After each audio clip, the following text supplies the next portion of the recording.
എന്റെ പ്രിയപ്പെട്ട സഹോദരി ചിന്തിക്കുകയാണ്, ഉസ്താദേ ഞാൻ ദുആ ചെയ്യാറുണ്ട്. പെങ്ങളെ ചിന്തിക്കുന്നത് ഞാൻ ദുആ ചെയ്യാറുണ്ട്. എന്റെ പ്രിയപ്പെട്ട സഹോദരിമാരെ, എങ്ങനെ ദുആ ചെയ്യുന്നവരാണെന്നറിയുമോ? നമ്മുടെ ദുആ കണ്ടാൽ ഇബ്ലീസിന് പോലും ചിരി വരികയാണ്. നമ്മൾ ദുആ ചെയ്യുന്നത് കണ്ടാൽ ഇബ്ലീസിന് പോലും കോമഡി തോന്നുകയാണ്. നമ്മുടെ ദുആയല്ല, നമ്മുടെ ദുആയല്ല, നമ്മൾ ഷോ കാണിക്കുന്നവരാണ്. യഥാർത്ഥത്തിൽ ദുആ എന്ന് പറഞ്ഞാൽ എന്തെന്നറിയുമോ? യഥാർത്ഥത്തിൽ ദുആ എന്ന് പറഞ്ഞാൽ എന്താണെന്നറിയുമോ? 40ഉം 50ഉം 60ഉം വയസ്സുള്ള വാപ്പമാരിവിടെ ഇരിക്കുന്നല്ലോ. മുടിയൊക്കെ നരച്ചുപോയ പ്രായം ചെന്ന ഉമ്മ, നീ ജീവിതത്തിൽ ഒരിക്കലെങ്കിലും ആത്മാർത്ഥമായി ദുആ ചെയ്തിട്ടുണ്ടോ? എങ്ങനെയാണ് ദുആ ചെയ്യേണ്ടതെന്ന് നിനക്കറിയുമോ? എങ്ങനെയാണ് ദുആ ചെയ്യേണ്ടതെന്ന് നിനക്കറിയുമോ? നിനക്ക് ദുആ ചെയ്യാൻ പോലും അറിയില്ല, നമുക്ക് ദുആ ചെയ്യാൻ പോലും അറിയില്ല. അല്ലാഹു പറയുകയാണ്, വയദുഊനനാ റഗബൻ വറഹബാ. എങ്ങനെയാണ് ദുആ ചെയ്യേണ്ടതെന്ന് പോലും എനിക്കും അറിയത്തില്ല, നിങ്ങൾക്കും അറിയത്തില്ല. അല്ലാഹു പഠിക്കാൻ ഭാഗ്യം തരുമാറാകട്ടെ. അല്ലാഹു പഠിക്കാൻ ഭാഗ്യം തരുമാറാകട്ടെ. നമ്മുടെ വാപ്പായിക്ക് എന്തെങ്കിലും ഒരു പ്രയാസം വന്നാ വാപ്പ എവിടെ പോകും? നേരെ പള്ളിയിൽ പോയി 2 റക്അത്ത് നിസ്കരിച്ചിട്ട് അവിടെ ഇരുന്ന് ദുആ ചെയ്യും. വാപ്പാടെ പ്രശ്നം മാറും. അല്ലാഹു ഈമാൻ തരുമാറാകട്ടെ. ഇപ്പോഴോ കടത്തിണ്ണയെ പോയിരിക്കും, അല്ലെങ്കിൽ കഞ്ചാവ് അടിക്കാൻ പോകും. ഇന്നത്തെ അവസ്ഥ ഏതാ? ഇവിടെ പണ്ടുള്ളവർക്ക് എന്തെങ്കിലും ഒരു പ്രശ്നം വന്നാൽ അവര് പള്ളിയിൽ പോയി ദുആ ചെയ്യും, തീർന്നു അവിടെ പ്രശ്നം. നമ്മുടെ ഉമ്മമാരെന്തെങ്കിലും ഒരു പ്രശ്നം വന്നാൽ സിയം മഖാമിലോ ഏതെങ്കിലും മഖാമിൽ പോയിട്ട് ഒരു യാസീൻ ഓതിയിട്ട് ദുആ ചെയ്യും, അവരുടെ പ്രശ്നം തീരുമായിരുന്നു. അല്ലാഹു ഈമാൻ തരുമാറാകട്ടെ. ദുആ എന്ന് പറഞ്ഞാൽ എന്താ? ദുആ ചെയ്യുന്ന സമയത്ത് എങ്ങനെ കൈപിടിക്കേണ്ടത് ഒന്ന് കാണിച്ചേ. കൈപിടിക്കേണ്ടത് എങ്ങനെ കാക്കാവെന്ന് കാണിച്ചേ. പള്ളിയിൽ പോയി നോക്കണം. ഉസ്താദ് ദുആ ചെയ്യണ സമയത്ത് തളർത്തി ഇങ്ങനെ ഇട്ടിരിക്കുക, വേണമെങ്കിൽ തന്നാ മതി അല്ലാഹ്. ഇങ്ങനെ ഇരിക്കണേ. മോഹൻലാൽ ഫാൻസിക്കാരനാ, ഇടം സൈഡാ, ഇങ്ങനെ ഇരിക്കുന്നേ, വേണമെങ്കിൽ തന്നാ മതി പടച്ചവനെ. ദുആ ചെയ്യുന്ന സമയത്തൊന്ന് കൈ പിടിക്കാൻ നമുക്ക് വയ്യ. സദ്യ ഉണ്ടെന്നവനെ പോലെ ഇരിക്കുന്ന, ഇലയിട്ടിട്ട് വെട്ടി വിഴുങ്ങാൻ ഇങ്ങനെ ചമ്മണം കൂട്ടി ഇരിക്കാൻ പോലും നമുക്കറിയണില്ല. ഉസ്താദ് ദുആ ചെയ്യുന്ന സമയത്ത് ആമീനിന്റെ ശബ്ദമൊക്കെ വള്ളിയിലുണ്ടോ? പാപ്പാടെ വായി നോക്കണം, നാക്കുവല്ലോ ഉണ്ടോ അല്ലാഹ്. പൊതുയോഗത്തിൽ പോണം, അപ്പൊ അറിയാം പാപ്പായ്ക്ക് നാവുണ്ടോന്ന്. എന്റെ പ്രിയപ്പെട്ട സഹോദരങ്ങളെ, ദുആ ചെയ്യുമ്പോ ആമീൻ പറയാൻ പോലും എന്റെയും നിങ്ങളുടെയും നാവ് പൊങ്ങാറില്ല. എന്നാ ദുആ എന്ന് പറഞ്ഞാൽ എങ്ങനെയാണ് ദുആ ചെയ്യേണ്ടത്? അല്ലാഹ് തന്നെ പറയുന്നു, പെങ്ങളെ, അല്ലാഹുവിന്റെ വിശുദ്ധമായ ഖുർആനിൽ അല്ലാഹു പറയുകയാണ് എങ്ങനെയാണ് ദുആ ചെയ്യേണ്ടത്. ആ ഫിർദൗസിന്റെ അവകാശികളുടെ ദുആ അല്ലാഹു ഖുർആനിൽ തന്നെ പറയുകയാണ്. എങ്ങനെയാണ് ദുആ ചെയ്യേണ്ടതെന്നറിയുമോ? നിങ്ങൾ കോഴിക്കോട് കടപ്പുറത്ത് പോകുന്നവരാണല്ലോ, പടച്ചവനെ ബീച്ച് കാണാൻ പോകുന്നവരാണല്ലോ. കടലിന്റെ തിരമാലകൾ നിങ്ങളുടെ അടുക്കലേക്ക് ഇങ്ങനെ വരുമ്പോ പേടിച്ചു ഓടുകയാണ്. കാരണം പേടിയാണ്. ആ തിരമാലയുടെ ഉള്ളിൽ വീണുപോയാൽ രക്ഷപ്പെടാൻ കഴിയില്ലടോ. അതുകൊണ്ട് നമ്മൾ പേടിച്ചു മാറുന്നവരാണ്. എങ്കിൽ നിങ്ങൾ ആരെങ്കിലും കടലിന്റെ ഉള്ളിലേക്ക് പോയിട്ടുണ്ടോ? കടലിന്റെ ഉള്ളിലേക്ക് പോകണം സഹോദരാ. പോകും തോറും വല്ലാത്ത ആഴമാണ്. നടുകടലിലെങ്ങാനും ഒരു മനുഷ്യൻ വീണുപോയാൽ, ഈ വയലുകൾ കാമെന്നിരിക്കുന്ന ഏതെങ്കിലും ഒരു മനുഷ്യന് നടുകടലിൽ കൊണ്ടുപോയിട്ട് ഞാനെങ്ങാനും വെള്ളത്തിലേക്കിട്ടാ രക്ഷപ്പെടുമോ ചെറുപ്പക്കാരാ? എത്ര നീന്തലറിയുന്നവനാണെങ്കിലും രക്ഷപ്പെടാൻ വഴിയില്ല. പെങ്ങളെ, ആ കടലിൽ കിടക്കുന്ന ഏറ്റവും വലിയ മീനാണ് തിമംഗലം എന്ന് പറയുന്ന മീൻ. അത് കടലിലെ ഏറ്റവും വലിയ മത്സ്യമാണ്. അങ്ങനെ ഞാൻ കൊണ്ടുപോയി വലിച്ചെറിഞ്ഞ ചെറുപ്പക്കാരന് ആ മീനെങ്ങാണം വിഴുങ്ങിയ, സുബ്ഹാനല്ലാഹ്, പറ പെങ്ങളെ, പെങ്ങളെ രക്ഷപ്പെടുമോ? തിമിംഗലമെന്ന് പറയുന്ന മീൻ ഒരു മനുഷ്യനെ വിഴുങ്ങിയിരിക്കുകയാണ്. എങ്ങനെയാണ് അവൻ രക്ഷപ്പെടുന്നത്? മീനിന്റെ വയറ്റിലാണ്, കടലിന്റെ അടിയിലാണ്. സാധാരണ മീനല്ല, ഏറ്റവും വലിയ തിമിംഗലമാണ്. എന്നാ നിങ്ങൾ ഖുർആൻ നോക്ക്. അല്ലാഹുവിന്റെ പരിശുദ്ധമായ ഖുർആനിനകത്ത് അല്ലാഹു സുബ്ഹാനഹു വ തആല ഒരു പ്രവാചകന്റെ ചരിത്രം പറയുകയാണ്. മോനെ, KGF-ന്റെ കഥയല്ലടാ, എമ്പുരാന്റെ കഥയല്ലടാ ചെറുപ്പക്കാരാ. അല്ലാഹുവിന്റെ പരിശുദ്ധമായ ഖുർആനിൽ യൂനുസ് നബി അലൈഹിസ്സലാമിന്റെ ചരിത്രം പറയുകയാണ്. യൂനുസ് എന്ന് പറയുന്ന പ്രവാചകന് നടുകടലിലേക്ക് വലിച്ചെറിയുകയാണ്. യൂനുസ് നബി കടലിന്റെ വെള്ളത്തിന്റെ അകത്തിങ്ങനെ മുങ്ങുമ്പോ തിമിംഗലമെന്ന് പറയുന്ന മീൻ വന്ന് വിഴുങ്ങുകയാണ്. യൂനുസ് നബി മീനിന്റെ വയറിനകത്ത് കിടക്കുകയാണ്. പറമോനെ, രക്ഷപ്പെടാൻ എന്തെങ്കിലും ഒരു വഴിയുണ്ടോ? പറ ചെറുപ്പക്കാരാ, പറ പെങ്ങള്. കടലിനടിയിൽ കിടക്കുന്ന തിമിംഗലത്തിന്റെ വയറിനകത്ത് കിടക്കുന്ന യൂനുസ് എന്ന് പറയുന്ന പ്രവാചകനെ രക്ഷപ്പെടുത്താൻ ആർക്കാ മക്കളെ കഴിയുക? ആ മീനിന്റെ വയറിനകത്ത് കിടക്കുമ്പോ യൂനുസ് എന്ന് പറയുന്ന പ്രവാചകൻ അറിയാം, എന്റെ റബ്ബെന്നെ കൈവിടില്ലെന്ന്. ആരൊക്കെ കൈവിട്ടാലും എന്റെ റബ്ബെന്നെ കൈവിടില്ല എന്ന് യൂനുസ് നബിക്കറിയാ. ആ ഏതെല്ലാം വാതിലടഞ്ഞാലും ഒരു വാതിൽ റബ്ബ് തുറക്കുമെന്ന് യൂനുസിനറിയാ. ആ യൂനുസ് എന്ന് പറയുന്ന പ്രവാചകന് ആ മീനിന്റെ വയറിനകത്ത് കിടന്നിട്ട് അവിടെ നിന്ന് വിളിക്കുകയാ. വനാദാ ഫിൽലുമാത് അല്ലാ ഇലാഹ ഇല്ലാ അന്ത സുബ്ഹാനക ഇന്നി കുന്തു മിനൽ ളാലിമീൻ. എവിടെ കടന്നാ വിളിച്ചതെന്നറിയുമോ? കടലിന്റെ ഏറ്റവും അടിയിൽ കിടക്കുന്ന, കടലിലെ ഏറ്റവും വലിയ മത്സ്യമായ തിമിംഗലത്തിന്റെ വയറിനകത്ത് കിടക്കുമ്പോഴും യൂനുസ് വിളിക്കുന്നു. വനാദാ ഫിൽലുമാത് അല്ലാ ഇലാഹ ഇല്ലാ അന്ത സുബ്ഹാനക ഇന്നി കുന്തു മിനൽ ളാലിമീൻ. അല്ലാഹുവേ, അല്ലാഹുവേ, എന്നെ രക്ഷപ്പെടുത്തണേ അല്ലാ, എന്നെ സഹായിക്കണേ അല്ലാ. ഖുർആൻ തന്നെ പറയുകയാണ്, ലലബിസ ഫീ ബത്നിഹി ഇലാ യൗമി യുബഅസൂൻ. യൂനുസ് എങ്ങാണം അങ്ങനെ ദുആ ചെയ്തില്ലായിരുന്നെങ്കിൽ ഖിയാമത്ത് നാൾ വരെ ആ മീനിന്റെ വയറിനകത്ത് കിടക്കേണ്ടി വരുമായിരുന്നു. ചെറുപ്പക്കാരാ, ആഴ്ചകൾ കഴിഞ്ഞപ്പോ ഒരു പോറൽ പോലും ഏൽക്കാതെ ആ യൂനുസ് നബിയെ ആ മീൻ തന്നെ കരയിലേക്ക് കൊണ്ടുവന്ന് ജീവനോടെ തിരിച്ചു തന്നു എന്ന് അല്ലാഹുവിന്റെ ഖുർആൻ പറയുമ്പോ, വാപ്പാ, ഇതിനാ ദുആ എന്ന് പറയുന്നത്. ഉമ്മമാരെ, നിന്റെയൊക്കെ ജീവിതത്തിൽ ഒരിക്കലെങ്കിലും ഇങ്ങനെ ദുആ ചെയ്തിട്ടുണ്ടോ? ഇങ്ങനെ ദുആ ചെയ്താ അല്ലാഹു വെറും കയ്യോടെ മടക്കൂല. ഇങ്ങനെ ദുആ ചെയ്താ എന്റെ റബ്ബെന്നെ കൈവിടില്ല എന്ന് പറയുന്ന വിശ്വാസമുണ്ടല്ലോ. വയദുഊനനാ റഗബൻ വറഹബാ. ഇങ്ങനെയാണ് ദുആ ചെയ്യേണ്ടത്. അതുകൊണ്ട് ഈ വഅദ് കേൾക്കാമെന്നവരോട് പറയുകയാണ്, ഈ സമുദായം നേരിടുന്ന ഏറ്റവും വലിയ ക്യാൻസർ ഏതാണെന്നറിയുമോ? ഈ ഉമ്മത്ത് നേരിടുന്ന ഏറ്റവും വലിയ പ്രശ്നം എന്തെന്നറിയുമോ? നിരാശയാടോ, നിരാശയാണ്. ആർക്കും അല്ലാഹുവിനെ വിശ്വാസമില്ല. ഈ സമുദായം നേരിടുന്ന ഏറ്റവും വലിയ പ്രശ്നം നിരാശയാണ്. അല്ലാഹു നമ്മളെ കാത്തുരക്ഷിക്കുമാറാകട്ടെ. താത്താമാരൊക്കെ ഒന്ന് എഴുന്നേറ്റ്, താത്താമാരൊക്കെ ഒന്ന് എഴുന്നേറ്റ്. ഭൂമിയിലുള്ളവരോട് കരുണ കാണിച്ചാൽ ആകാശത്തിലുള്ളവൻ കരുണ കാണിക്കും. നീ മുമ്പോട്ട് കയറിയിരുന്ന ആ പുറകിലിരിക്കുന്ന ഉമ്മ നനയാതെ ഇരിക്കും. ഒന്ന് മുമ്പോട്ട് കയറിക്ക്. തിരിഞ്ഞു നോക്കല്ലേ, ഞാൻ നേരത്തെ പറഞ്ഞു നോക്കല്ലേ. ഒറ്റയ്ക്ക് നടന്നു പോകുമ്പോ ശബ്ദം കേട്ട് തിരിഞ്ഞു നോക്കിയുള്ള അവസ്ഥ അറിയാലോ. മുമ്പോട്ട് കയറിക്കോ. അൽഹംദുലില്ലാ, മഴ പെയ്തു. അൽഹംദുലില്ലാ, അല്ലാഹു ഈമാൻ തരുമാറാകട്ടെ. ഇനി ആരും ഇറങ്ങി ഓടത്തില്ലല്ലോ. ഇനി ആരും ഇറങ്ങി ഓടത്തില്ലല്ലോ. ഇത്രയും നേരം പറഞ്ഞ കാക്ക കേറ് കാക്ക കേറ് കാക്ക, മഴ പെയ്തപ്പോ കാക്ക തന്നെ കേറി. അള്ളാഹു ആ കാക്കായ്ക്ക് സ്വർഗം കൊടുക്കുമാറാകട്ടെ. കേറ് കേറ് കേറ്, എല്ലാം കേറിക്കോ ഇൻഷാ അല്ലാഹ്. അൽഹംദുലില്ലാഹ്. മഴ പെയ്ത ഞാൻ സന്തോഷത്തില്ല. കാരണം എന്തേ? മഴ പെയ്യുന്ന സമയത്ത് ദുആ ചെയ്താൽ അള്ളാഹു സ്വീകരിക്കും. അള്ളാഹു ഈമാൻ തരുമാറാകട്ടെ. അള്ളാഹു ഈമാൻ തരുമാറാകട്ടെ. കേറിക്കോ, കേറ്. നിങ്ങളൊന്ന് കേറിയാലേ എനിക്ക് പറയാൻ പറ്റൂ.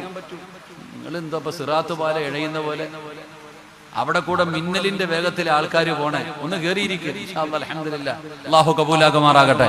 3 സ്വലാത്ത് സല്ലല്ലാഹു. നരകത്തിൽ ഇങ്ങനെ കുടിപ്പിക്കുമെന്നല്ലേ? നരകത്തിൽ ഇങ്ങനെ ചീഞ്ചലൊക്കെ കുടിച്ചു കഴിഞ്ഞാല് മനുഷ്യന്റെ ആ കുടിക്കുമ്പോ ഇങ്ങനെ ഉരുകി പോകുന്ന ചൂടുവെള്ളം കുടിച്ചപ്പോ എല്ലാം ഉരുകി. ശരി, അള്ളാഹു നമ്മളെ നരകത്തിൽ നിന്ന് രക്ഷപ്പെടുത്തുമാറാകട്ടെ. ഇരിക്കുതാത്താമാരെ, നിങ്ങൾ എന്താപ്പാ ഇരിക്കറോ? എല്ലാം അടുത്ത അമ്മായിയമ്മയുടെ കൂടെ ഇരിക്കാനുള്ള വിഷമാണെന്ന് തോന്നുന്നു. ഉസ്താദ് പിടിച്ച് അള്ളാഹു എല്ലാത്തിനെയും നന്നാക്കി തരുമാറാകട്ടെ. ഈ സമുദായം നേരിടുന്ന ഏറ്റവും വലിയ ഭവിഷ്യത്ത് എന്ന് പറയുന്നത് നിരാശയാ. എനിക്ക് രോഗം ഇനി മാറത്തില്ല, എല്ലാ മരുന്നും കഴിച്ചു, ഇനി മാറൂല്ല. എത്ര കാലമായി പടച്ചവനെ അള്ളാഹിനോട് ദുആ ചെയ്യുന്ന രോഗം മാറ്റിത്തരാം, അള്ളാഹ് മാറ്റിത്തരുന്നില്ല, ഇനിയിപ്പോ പോട്ടെ അനുഭവിക്കാം. എത്ര കാലമായി പടച്ചവനെ ഒരു വീട് ചോദിച്ചിട്ട് അള്ളാഹ് വീട് തരുന്നില്ല. കല്യാണം കഴിഞ്ഞിട്ട് എത്ര കൊല്ലമായി, 10-20 കൊല്ലമായി, മക്കളെ റബ്ബ് തരുന്നില്ല, ഇനി തീർന്നു. ഭാര്യ പറയുകയാ എനിക്ക് കുഴപ്പമൊന്നുമില്ല, ഇക്കാടെ കുഴപ്പമാ. അങ്ങനെ ഭാര്യ പറയുന്നു, മക്കളില്ലാത്ത ഭാര്യയും ഭർത്താവിന്റെ അവസ്ഥ ആലോചിക്കേ. പരിശോധിച്ചിട്ട് ഡോക്ടർ പറഞ്ഞു അത്ര എനിക്ക് കുഴപ്പമൊന്നുമില്ല, മരുമോന്റെ കുഴപ്പമാ, ഇക്കാടെ കുഴപ്പം, അദ്ദേഹത്തിന് കൗണ്ടിങ് ഇല്ല, ജീവനില്ല, അതാ പറയാ. ഭർത്താവ് പറയുന്നു എനിക്ക് കുഴപ്പമൊന്നുമില്ല, ഓൾക്കാ കുഴപ്പം, അവൾക്ക് പീരീഡ്സ് നേരെയാകുന്നില്ല, എന്തോ അതാണ് മറ്റേതാണ് മറിച്ചതാണ്, പിന്നെ പ്രായമായില്ലേ, 10, 35, 40 വയസ്സായി, ഇനി എങ്ങനെ മക്കളുണ്ടാവും, തീർന്നു.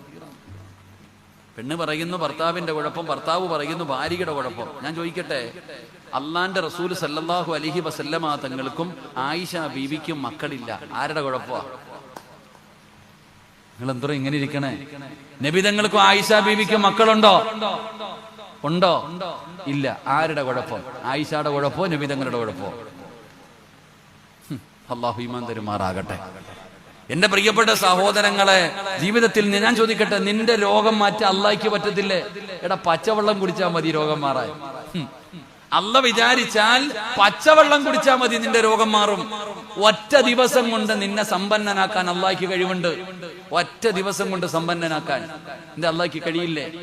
നിനക്ക് മക്കളെ തരാൻ അള്ളാഹിന് കഴിയില്ലേ? നിനക്ക് വീട് തരാൻ അള്ളാഹിന് കഴിയില്ലേ? നീ കഴിയത്തില്ല എന്നാ പറയുന്നത്. നിരാശ പാടില്ലടോ, നിരാശ വൻഭാവമാ. അള്ളാഹു കാത്തിരക്ഷിക്കുമാറാകട്ടെ. എന്റെ പ്രിയപ്പെട്ടവരോട് ഞാൻ പറയുന്നു, നിരാശ ജീവിതത്തിൽ ഉണ്ടാകാൻ പാടില്ല, പ്രതീക്ഷ വേണം. എന്റെ റബ്ബെനിക്ക് തരും. മക്കളില്ലാത്തവരോട്, കഷ്ടപ്പെടുന്നവരോട് ഞാൻ പറയുന്നു, നീ ഒരിക്കലെങ്കിലും ദുആ ചെയ്തിരുന്നെങ്കിൽ നിന്റെ പ്രയാസം മാറൂലേ? ഞാൻ പറയുന്നത്, ഒരിക്കലെങ്കിലും ഒന്ന് ദുആ ചെയ്തിരുന്നെങ്കിൽ, ആത്മാർത്ഥമായിട്ട് ചോദിക്കേണ്ട രീതിയിൽ ഒരിക്കലെങ്കിലും നീ ദുആ ചെയ്തിരുന്നെങ്കിൽ നിന്റെ പ്രയാസം മാറിയേനെ, നിന്റെ ബുദ്ധിമുട്ട് മാറിയേനെ, നിനക്കും മക്കൾ അല്ലാഹു തന്നേനെ. പക്ഷെ എന്തുകൊണ്ട് നമുക്ക് ചോദിക്കുമ്പോ പ്രതീക്ഷയില്ല? എങ്ങനാ ദുആ ചെയ്യണ്ടേ? എങ്ങനാ ദുആ ചെയ്യണ്ടേ? ഞാൻ പറഞ്ഞുതരാം. എങ്ങനെയാണ് ദുആ ചെയ്യേണ്ടതെന്ന് അല്ലാഹു പറയുകയാ. അല്ല തന്നെ പറയുകയാ, സിറാജ് പറഞ്ഞതല്ല. വയദുഊനനാ റഗബൻ വറഹബാ. അല്ലാഹുവിന്റെ പരിശുദ്ധമായ ഖുർആൻ പറയുകയാ, ജീവിതത്തിൽ പ്രയാസങ്ങളുമായി നടക്കുന്നവര്, എപ്പോഴും സങ്കടത്തോടെ നടക്കുന്ന ഉമ്മ, നിനക്ക് ദുആ ചെയ്യേണ്ടത് എങ്ങനെയാണെന്ന് ഞാൻ പറഞ്ഞു തരാ. നിന്റെ റബ്ബാരാണെന്നറിയുമോ? നമ്മുടെ റബ്ബാരാണെന്നറിയുമോ? ആ റബ്ബിന് കഴിയാത്തതൊന്നുമില്ലടോ. നിങ്ങളെ ബൈത്തുൽ മുഖദ്ദസ് എന്ന് പറയുന്ന പള്ളിയുണ്ടല്ലോ, ഫലസ്തീൻ എന്ന് പറയുന്ന രാജ്യത്ത് സ്ഥിതി ചെയ്യുന്ന ബൈത്തുൽ മുഖദ്ദസ് ഉണ്ടല്ലോ, ആ ബൈത്തുൽ മുഖദ്ദസിന്റെ മിഹ്റാബിന്റെ അകത്ത് മറിയമെന്ന് പറയുന്ന ഒരു പെൺകുട്ടി വളരുകയാണ്. മറിയമെന്ന് പറയുന്ന ഒരു ചെറിയ പെൺകുട്ടി വളരുകയാണ്. എങ്ങനെയാണ് മറിയം പള്ളിക്കകത്ത് പോയത്? ജുമാ നിസ്കാരിക്കാൻ പോയതല്ല. ആ മറിയം എങ്ങനെയാണ് പള്ളിക്കകത്ത് പോയതെന്നറിയുമോ? ഈസാ നബിയുടെ ഉമ്മയാണ്. മറിയമിന്റെ ഉമ്മ ഗർഭിണിയായപ്പോ, അല്ലാഹുവേ, അവിടെന്ന് വിചാരിച്ചു ആൺകുട്ടിയാണെന്ന്. അതുകൊണ്ട് റബ്ബിനോട് പറഞ്ഞു, അല്ലാ എന്റെ മോനെ പള്ളിക്ക് കൊടുത്തേക്കാമല്ലാ. അങ്ങനെ പടച്ചവനെ നേർച്ച ചെയ്യുകയാണ്. പ്രസവിച്ചപ്പോ പെൺകുട്ടിയായി പോയി. പറഞ്ഞ നേർച്ച പാലിച്ചു പെങ്ങള്. പള്ളിയിൽ കൊണ്ടുപോയി കൊടുക്കുകയാണ്. പള്ളിയിലെ ഇമാമാരാണെന്നറിയുമോ? മഹാനായ സക്കരിയാ നബി അലൈഹിസ്സലാം. സക്കരിയാ നബിയാണ് പള്ളിയിലെ ഇമാമ്. അല്ലാഹുവേ, ആ പള്ളിയിലെ ഇമാമാണ് മറിയമിനെ വളർത്തുന്നത്. ഒരു ദിവസം പള്ളിയുടെ മിഹ്റാബിന്റെ അകത്ത് കയറി ചെല്ലുമ്പോ മറിയം എന്ന് പറയുന്ന പൊന്നുമോള് പഴം തിന്നുകയാണ്. സക്കരിയാ നബി വാങ്ങിച്ചു കൊടുത്ത പഴമല്ല അത്. സക്കരിയാ നബി വാങ്ങിച്ചു കൊടുത്തതല്ല. പടച്ചവനെ, ആ പഴത്തിന്റെ പ്രത്യേകത എന്തെന്നറിയുമോ? ഫലസ്തീൻ എന്ന് പറയുന്ന രാജ്യത്ത് പോലും കിട്ടാത്ത പഴമാണ് മറിയം ഇരുന്ന് കടിച്ചുകൊണ്ടിരിക്കുന്നത്. സക്കരിയാ നബിക്ക് അത്ഭുതമായി. അല്ലാഹുവേ, പടച്ചവനെ, ഓരോ പഴത്തിനും സീസൺ ഉണ്ടടോ. ഓരോ പഴത്തിനും സീസൺ ഉണ്ടടോ. ആ സമയത്താണ് ഈ പഴം കിട്ടിയിരിക്കുന്നത്. അതുകൊണ്ട് ചോദിക്കുന്നു, മോളെ മറിയമേ, ഈ പഴം നിനക്ക് എവിടെ നിന്നാണ് കിട്ടിയത്? മറിയമിന്റെ മറുപടി എന്തെന്നറിയുമോ? പുഞ്ചിരിക്കുന്ന മുഖത്തോടെ മറിയം ബീബി റളിയല്ലാഹു തആല അൻഹ സക്കരിയാ നബിയോട് പറയുന്നു, ഖാലത്തു ഹുവ മിൻ ഇൻദില്ലാഹ്. എന്റെ റബ്ബനിക്ക് തന്നതാ, എന്റെ റബ്ബനിക്ക് തന്നതാ. അല്ലാഹുവേ, ആരാ സക്കരിയാ നബി എന്നറിയുമോ?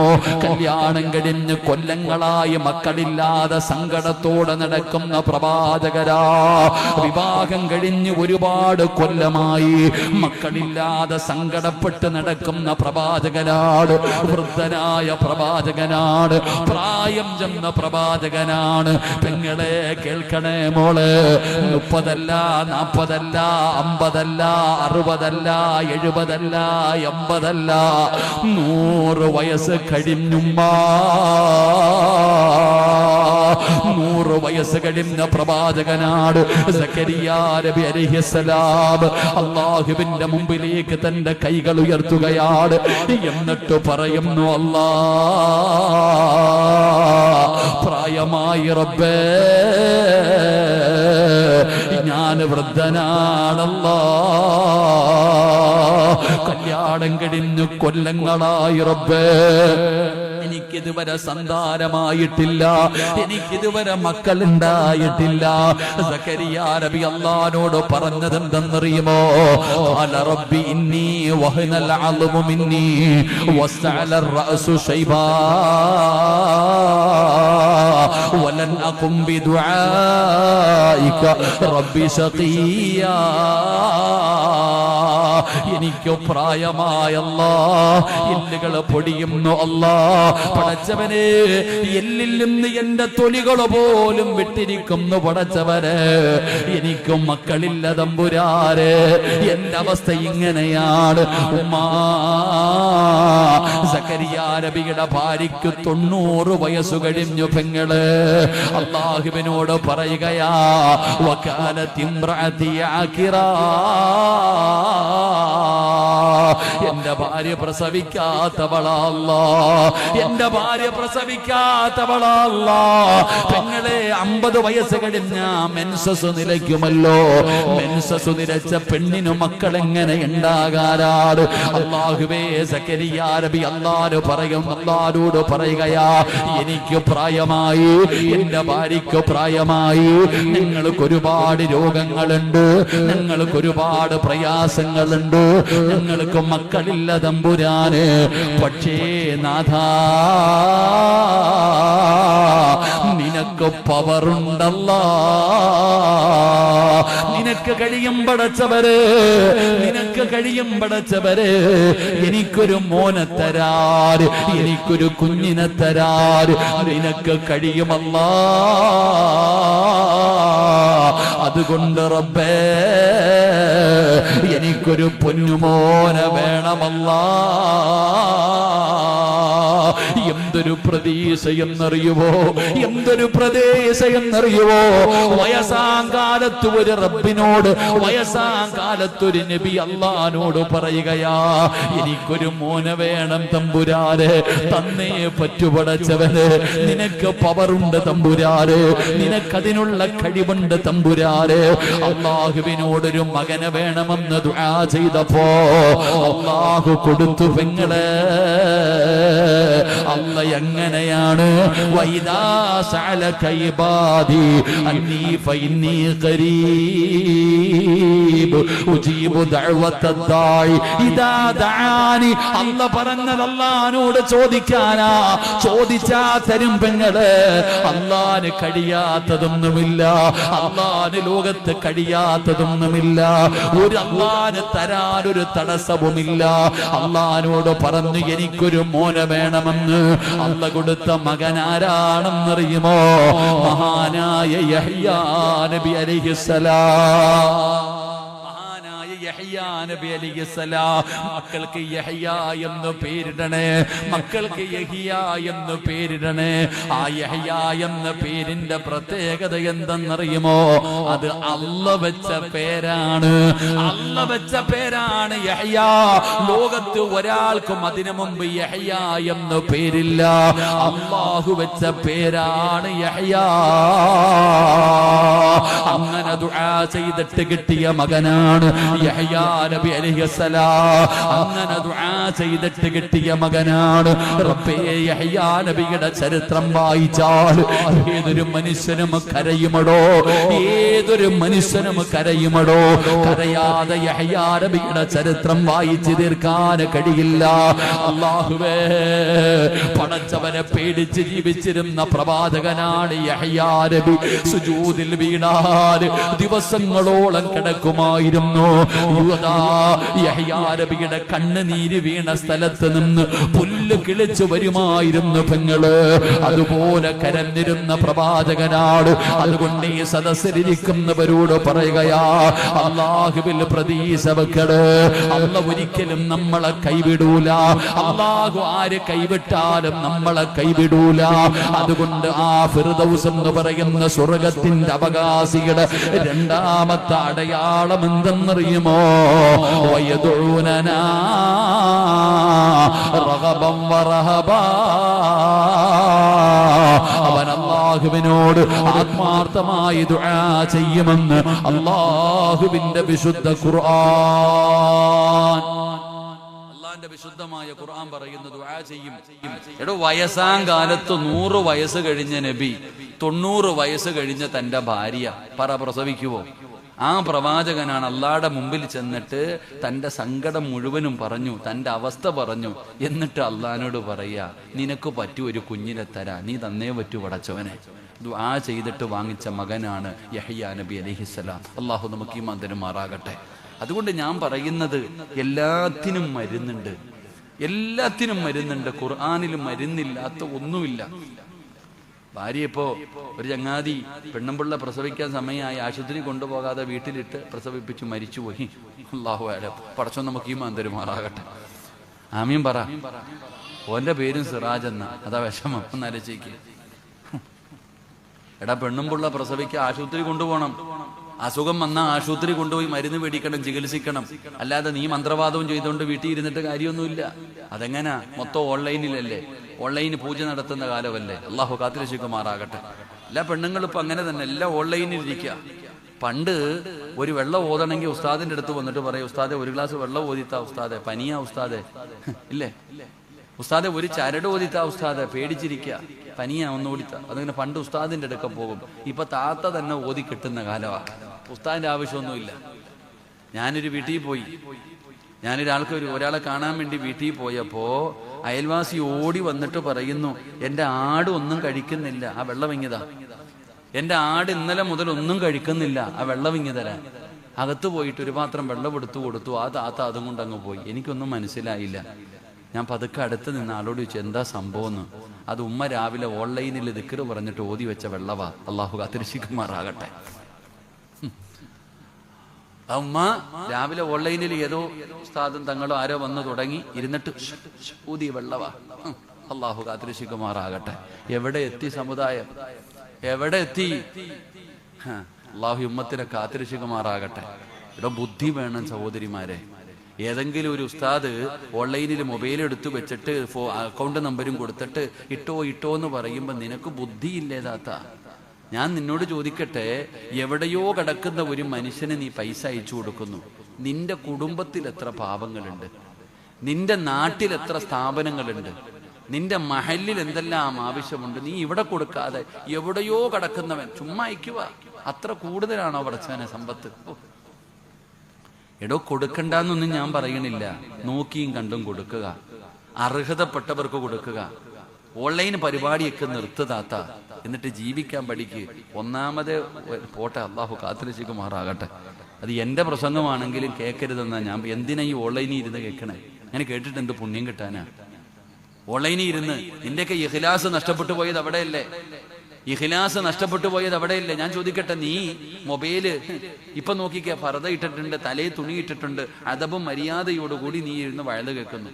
നിന്റെ വീട്ടിൽ പോയാലോ, രാവിലെ ഈ ഫോൺ അങ്ങോട്ട് ഓണാക്കിയിട്ട് അടുക്കളയിൽ ചരുവത്തി ചേർത്തങ്ങോട്ട് വെക്കും. എന്നിട്ട് നീ മീനും വെട്ടി കറിയും വെച്ച് തെക്ക് വടക്ക് നടക്ക, തലയിലും തുണിയില്ല, ഒരു തുണിയില്ല. അലച്ചുയ്ക്ക്, അത് വഴുതാണോ? കളിയാക്കലല്ലേ പെങ്ങളേത്? അങ്ങനെയാണോ വഴുത് കേൾക്കേണ്ടത്? അടുക്കളയിൽ കൊണ്ടുവന്ന് മൊബൈൽ അങ്ങോട്ട് ഓണാക്കി വെച്ചിട്ട് നീ ഇങ്ങനെ നടക്ക, തലയിലും തുണിയില്ല, ഒരിടത്തും തുണിയില്ല. ഇത് നീ അതിനെ കളിയാക്കുന്നതിന് തുല്യമല്ലേ? പരിഹസിക്കുന്നതിന് തുല്യമല്ലേ? അല്ല വെറുതെ വിടുവോ? അങ്ങനെ വഴുത് കേൾക്കാൻ അല്ല പറഞ്ഞിട്ടുണ്ടോ? അല്ലെങ്കിൽ നബിതങ്ങൾ പറഞ്ഞിട്ടുണ്ടോ? ഇത് സിറാജിന്റെ വഴുതാണെങ്കിൽ ഏത് മഹാന്റെ വഴുതാണെങ്കിലും കേൾക്കരുത്. അതിനൊരു മര്യാദയുണ്ട്, ഒരു മജ്‌ലിസിനൊരു ബഹുമാനമുണ്ട്. അത് കൊണ്ട് സമാധാനത്തിൽ എവിടെ ഇരുന്നിട്ട് കേക്ക്. നിനക്ക് എവിടെ നിന്ന ഈ ഓതലും പിടിക്കലൊക്കെ കിട്ടിയത്? ഇത്രയും ദിക്റും നിനക്കറിയോ? ഒരു കാര്യം നിനക്കറിയോ? ഇടോ, ഒരു അറിവ് പഠിച്ചാൽ അത് ചെയ്തില്ലെങ്കിൽ അതിന് വേറെ ശിക്ഷ അള്ളാഹു തരും. അള്ളാഹു കാത്തിരക്ഷിക്കുമാറാകട്ടെ. അള്ളാഹു കാത്തിരക്ഷിക്കുമാറാകട്ടെ. ഒരു അറിവ് നീ ഇങ്ങനെ ഓരോ നേരം വെളുത്ത വൈകുന്നേരം വരെ സർവ്വ ഉസ്താദന്മാരുടെ വഴുത് കേൾക്കുന്നു. എത്ര ഇൽമു പഠിച്ചു, നീ എത്ര എണ്ണം ചെയ്യുന്നുണ്ട്? ആ അടി നീ എവിടെ തീർക്കും? അതുകൊണ്ട് എന്റെ പൊന്നാരെ താത്താന്മാരെ, എന്റെ ആണെങ്കിലും കേൾക്കരുത്. ഞാൻ അതാ പറയുന്നത്, അതിനൊരു അദബും മര്യാദയുണ്ട്. അതോടുകൂടി കേൾക്കണം. അള്ളാഹു നമുക്ക് ഈമാൻ തരുമാറാകട്ടെ. പ്രസവ സുഖം ഇല്ലെങ്കിൽ ആശുപത്രി കൊണ്ടുപോകണം. അതിന് മന്ത്രവാദവും ഒന്നും കാര്യമൊന്നുമില്ല. നാം ചെയ്യേണ്ടത് നമ്മൾ ചെയ്യണം. തവക്കലൊക്കെ ഉണ്ട്, ഇല്ല എന്നൊന്നും പറയുന്നില്ല. നബി സല്ലല്ലാഹു അലൈഹി വസല്ലമ തങ്ങളുടെ മുമ്പിൽ സഹാബത്ത് വന്നിട്ട് പറഞ്ഞു, നബിയെ, ഒട്ടകത്തെ കെട്ടിയിട്ടിട്ട് തവക്കൽ ഏൽപ്പിക്കണോ അതോ കെട്ടിയിടാതെ തവക്കൽ ഏൽപ്പിക്കണോ? ഒട്ടകത്തെ അഴിച്ചു വിട്ടിട്ട് തവക്കലത്ത് വലല്ല എന്ന് പറഞ്ഞിട്ട് നബിതങ്ങളുടെ മുമ്പിൽ വന്നു. നബിതങ്ങൾ പറഞ്ഞു, ചങ്ങാതി പോയി കെട്ടിയിട്ടിട്ട് തവക്കലത്ത് വലല്ല എന്ന് പറ. ഒട്ടകത്തെ മരുഭൂമിയിൽ അഴിച്ചു വിട്ടിട്ട് അള്ളാഹ് നോക്കിക്കോ എന്ന് പറഞ്ഞിട്ട് വന്നൊരു കാര്യമുണ്ടോ? നിങ്ങൾ എന്തോ ഇങ്ങനെ ഇരിക്കണേ? എങ്ങനെ തവക്കൽ ലഭിക്കണ്ടേ? നിങ്ങൾ എന്തോ ഇങ്ങനെ ഇരിക്കണേ? വണ്ടി കൊണ്ടുവന്ന് റോഡി ഓണാക്കി ഇട്ടിട്ട് അള്ളാഹ് നോക്കിക്കോ അല്ലാന്ന് പറഞ്ഞിട്ട് ഇവിടെ വന്നിരുന്നിട്ട് കാര്യമുണ്ടോ? എടാ, നീ കൊണ്ട് സൈഡിൽ ഒതുക്കിയിട്. നീ ഒരു മൃഗത്തെ കൊണ്ടുവന്നിട്ട് ആ മൃഗത്തെ നീ നേരെ ഈങ്ങാപ്പുഴ ടൗണിൽ കൊണ്ടുവിട്ടിട്ട് തവക്കൽ ത്വലല്ല എന്ന് മരത്തിന്റെ ചൂട്ടി വിട്ടിട്ട് വന്നിട്ട് കാര്യമില്ല. അതവിടെ കെട്ടിയിട്ടിട്ട് റബ്ബെ നോക്കിക്കൊള്ളെന്ന് പറഞ്ഞാലേ അതിന് പരിഹാരമുള്ളൂ. അതുകൊണ്ട് സുഖമില്ലെങ്കിൽ മരുന്ന് വാങ്ങണം, കഴിക്കണം, എന്നിട്ട് വേണം ബാക്കിയുള്ള കാര്യങ്ങൾ ചെയ്യാൻ. അള്ളാഹു ഈമാൻ തരുമാറാകട്ടെ. നീ എവിടെയൊക്കെ ക്ലിപ്പിറങ്ങിയാലും എനിക്ക് കുഴപ്പമൊന്നുമില്ല. എനിക്ക് പിന്നെ ഇത് രസമാണ്. ഇങ്ങനെ ക്ലിപ്പിറങ്ങിയാലും ട്രോൾ ചെയ്യാലും കുഴപ്പമൊന്നുമില്ല. അള്ളാഹു നമുക്ക് സ്വർഗം നൽകുമാറാകട്ടെ. ഇഷ്ടപ്പെട്ടാലും ഇല്ലെങ്കിലും ഞാൻ പറയും, ദീൻ ഒരിക്കലും ഞാൻ അനുകൂലിക്കുന്ന ആളല്ല. ഞാൻ ഈ രാമനാട്ടുകരയിൽ ഒരിക്കൽ പോയപ്പോൾ ഒരു വാപ്പ എന്നെ ഇങ്ങനെ നോക്കുന്നുണ്ട്. അപ്പൊ എന്നെ നോക്കിയിട്ട്, നിങ്ങളാ വഴുത് പറയണ ആളല്ലേ എന്ന് എൻ്റെ അടുത്ത് ചോദിച്ചു. ഞാൻ പറഞ്ഞു, ആണപ്പാ, എനിക്കൊരു ഉപദേശം ഉണ്ടെങ്കിൽ വരാൻ. ആ വാപ്പ പറഞ്ഞു, ഉസ്താദെ, ഞാൻ സുബഹിക്ക് പള്ളിയിൽ പോകും, എഴുന്നേറ്റ് നടന്നാ പോന്നെ. കാരണം നിങ്ങളൊക്കെ വഴുത് പറയുമ്പോൾ പറയുന്നത് നടന്നു പോയാൽ പ്രതിഫലമുണ്ടെന്ന്. ആ പാവം നടന്ന സുബഹിക്ക് പള്ളിയിൽ പോന്നെ. നിസ്കാരം കഴിഞ്ഞിട്ട് ഉസ്താദ് വഴുത് പറഞ്ഞു, അവിടെ തന്നെ ഇരുന്ന് ദിക്റും ദുആയൊക്കെ ചെയ്തിട്ട് വന്നാൽ ഉംറ ചെയ്ത കൂലി കിട്ടും. ഈ പാവം അവിടെ ഇരുന്ന് ദിക്റും ദുആയും ചെയ്ത് ഉംറയും ചെയ്തിട്ടാ വരുന്നേ. വീട്ടിൽ കയറി വന്നു, നടന്ന് സുബഹിക്ക് 4:30 എഴുന്നേറ്റ് പള്ളിയിൽ പോയ വാപ്പ 5:30 6 മണി കഴിഞ്ഞ് വീട്ടിൽ വന്നിട്ട് ഭാര്യയോട് പറഞ്ഞു, പെണ്ണെ, ഒരു ഗ്ലാസ് ചായ തരാൻ. പെണ്ണുമ്പിള്ള പറയാ, ഞാൻ മജ്‌ലിസിലിരിക്കുക, കുറച്ചുകൂടെ കഴിയട്ടെ എന്ന്. അള്ളാഹു കാത്തിരക്ഷിക്കുമാറാകട്ടെ. വല്ലതും മനസ്സിലായോ? സുബഹിക്ക് പള്ളിയിൽ പോയി നിസ്കരിച്ച് കഷ്ടപ്പെട്ട് നടന്ന് ക്ഷീണിച്ച് വീട്ടിൽ വന്ന ഭർത്താവ് ഭാര്യയോട് പറയുന്നു, ഒരു ഗ്ലാസ് ചായ തരാൻ. ഇല്ല കാക്ക, ഞാനിവിടെ വഴുത് കേട്ടോണ്ടിരിക്കുകയാണ്.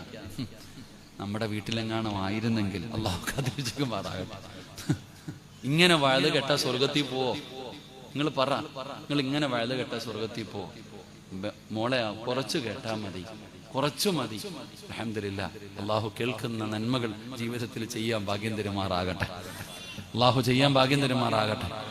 അള്ളാഹു നമ്മളെയൊക്കെ നന്നാക്കി തരുമാറാകട്ടെ. അതുകൊണ്ട് റബ്ബിനോട് ദുആ ചെയ്യും. എന്താ പറഞ്ഞു വന്നേ? എന്നാ പറഞ്ഞപ്പോഴേ ഇതെല്ലാം പോയെ? എന്തോ പറഞ്ഞു വന്നേ? ഞാൻ എന്താ പറഞ്ഞേ? പോയി. കണ്ട മരുന്ന് മുഴുവനും കഴിച്ച് നടക്ക. ഖുർആനിൽ എല്ലാത്തിനും മരുന്നുണ്ട്, എന്തിനും ഖുർആനിൽ മരുന്നുണ്ട്. അള്ളാഹു നമുക്ക് ഈമാൻ നൽകുമാറാകട്ടെ. അള്ളാഹു നമുക്ക് ഈമാൻ നൽകുമാറാകട്ടെ. എന്റെ പ്രിയപ്പെട്ടവരെ, മരുന്നെന്താ? ഒരിക്കൽ ഹസൻ ബസ്രി തങ്ങള് കുട്ടികൾക്ക് ദർസ് എടുത്തുകൊണ്ടിരുന്നപ്പോ ഒരാള് വന്നിട്ട് പറഞ്ഞു, തങ്ങളെ മഴയില്ല, വെള്ളമില്ല, വല്ലാത്ത പ്രയാസവ, ദുആ ചെയ്യണം. ഞങ്ങളിപ്പോ എന്താ ചെയ്യണ്ടേ? വെള്ളം വേണോ? മഴ വേണോ? അസ്തഗ്ഫിറുല്ലാഹൽ അലീം പറഞ്ഞാ മതി, വെള്ളം കിട്ടും. മഹാനവറുകൾ പറഞ്ഞു കൊടുത്തു, അസ്തഗ്ഫിറുല്ലാഹ് പറഞ്ഞാ മതി, മഴ കിട്ടും. പൊക്കോളാൻ പറഞ്ഞു. അയാള് പോയി.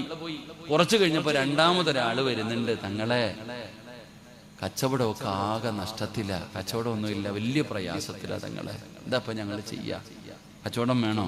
അസ്തഗ്ഫിറുല്ലാഹൽ അലീം പറഞ്ഞാ മതി, കച്ചവടം കിട്ടും. ഓനും പോയി. മൂന്നാമതൊരാള് വന്നു, കല്യാണം കഴിഞ്ഞിട്ട് കൊല്ലങ്ങളായി, തങ്ങളെ മക്കളില്ല, വലിയ പ്രയാസത്തില, മക്കളില്ല. അപ്പോഴും മഹാനവറുകൾ പറഞ്ഞു, മക്കളെ വേണോ? അസ്തഗ്ഫിറുല്ലാഹൽ അലീം ഇത് പറഞ്ഞാ മതി. ശിഷ്യന്മാര് കിളി പോയതുപോലെ ഇരിക്കുക ഉസ്താദിന്റെ മുമ്പില്. ഇതെന്തപ്പ എല്ലാത്തിനും ഒരു മരുന്ന് തന്നെ? മഴയില്ല എന്ന് പറഞ്ഞപ്പോഴും പറഞ്ഞു അസ്തഗ്ഫിറുല്ലാഹ്, കച്ചവടമില്ലെന്ന് പറഞ്ഞപ്പോഴും പറഞ്ഞു അസ്തഗ്ഫിറുല്ലാഹ്, മക്കളില്ലെന്ന് പറഞ്ഞപ്പോഴും പറഞ്ഞു അസ്തഗ്ഫിറുല്ലാഹ്. എല്ലാത്തിനും ഒരു മരുന്ന്. കുട്ടികൾ ഉസ്താദിനോട് ചോദിച്ചു, അതെന്താ ഉസ്താദ് അങ്ങനെ? അപ്പോഴാണ് മഹാനവറുകൾ പറഞ്ഞു, മോനെ ഞാൻ പറഞ്ഞതല്ലടാ, അല്ലാഹ് പറഞ്ഞതാ. ഫഖുൽതു അസ്തഗ്ഫിറൂ റബ്ബക്കും ഇന്നഹു കാന ഗഫാറാ യുർസിലിസ് സമാഅ അലൈക്കും മിദ്റാറാ വയുംദിദുകും ബിഅംവാലിൻ വബനീൻ വയജഅൽ ലക്കും ജന്നാത്തിൻ വയജഅൽ ലക്കും അൻഹാറാ. അല്ലാഹ് പറഞ്ഞത് അസ്തഗ്ഫിറുല്ലാഹ് പറഞ്ഞാ മതി, ഇതെല്ലാം കിട്ടുമെന്ന. അള്ളാഹു നമുക്ക് ഈമാൻ നൽകുമാറാകട്ടെ. ഉറക്കെ പറ, അല്ലാഹ് ഈമാൻ നൽകുമാറാകട്ടെ. എന്ത് പറഞ്ഞാ മതി? എന്ത് പറഞ്ഞാ മതി? അസ്തഗ്ഫിറുല്ലാഹ്. അള്ളാഹു നമുക്ക് പറയാൻ ഭാഗ്യം തരുമാറാകട്ടെ. അടുക്കളയിൽ ഉപ്പ് തീർന്നു, എന്തു പറയണം? അസ്തഗ്ഫിറുല്ലാഹ്.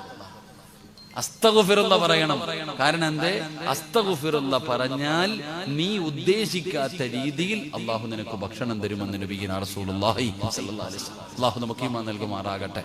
അപ്പൊ ഇന്ന് പഠിച്ച അറിവെന്താ? ഇന്ന് രാത്രി കിടന്നുറങ്ങുന്നതിന് മുമ്പ് പറയേണ്ട 3 ദിക്ർ ഏതാ? സുബ്ഹാനല്ലാഹ്, അൽഹംദുലില്ലാഹ്. പിന്നെ പറയേണ്ട ദിക്ർ ഏതാ? ഇപ്പൊ പഠിച്ച അറിവേതാ? അസ്തഗ്ഫിറുല്ലാഹ്. അള്ളാഹു നമുക്ക് പറയാൻ ഭാഗ്യം തരുമാറാകട്ടെ. അള്ളാഹു പറയാൻ ഭാഗ്യം തരുമാറാകട്ടെ. ദുആ ചെയ്യാറായോ?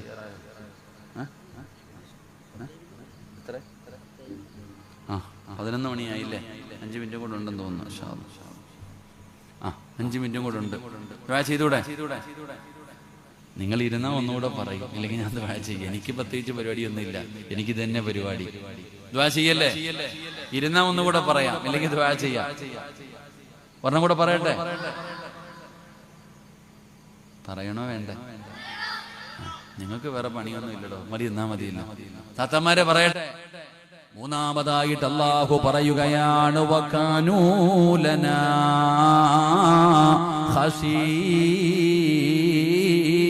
ഖശീൻ. അല്ല പറയുന്ന മൂന്നാമത്തെ അടയാളം എന്തെന്നറിയുമോ? വകാനൂ ലനാ ഖശീൻ. അവർക്ക് അല്ലാഹനെ വല്ലാത്ത പേടിയാ.